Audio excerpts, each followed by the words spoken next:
Des gendarmes à la supérette du village, une scène courante ici depuis 15 jours. L'objectif pour ces militaires, livrer des marchandises rassemblées par ce gérant pour des personnes isolées ou à l'état de santé fragile.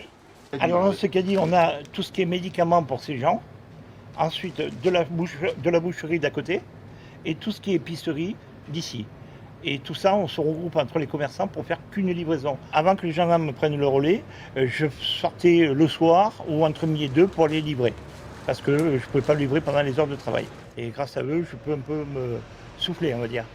Des livraisons effectuées pendant les traditionnelles patrouilles dans cette vaste zone de moyenne montagne. Là, il s'agit d'une personne un peu âgée qui est isolée et donc qui est plus sujette à attraper la maladie dans ses formes les plus graves. Donc oui, c'est pour l'assister et permettre son confinement dans de bonnes conditions.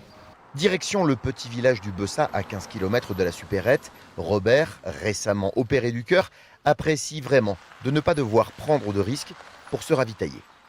En voiture, si, je peux me déplacer. C'est d'aller dans les magasins, moi j'ai pas envie pour le moment. Voilà.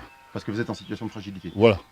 Tout à fait. Parce que je suis dans les plus à risque là, avec le cœur et tout. Bon, pour le moment, c'est pas bien encourageant.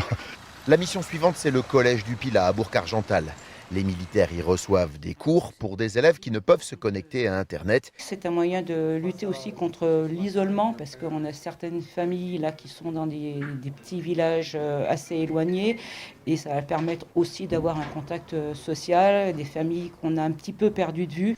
Le premier pli a été prestement livré en main propre dans un hameau isolé. Une dizaine d'autres suivront dans la journée. Cette aide ponctuelle devrait se poursuivre pendant toute la période de déconfinement.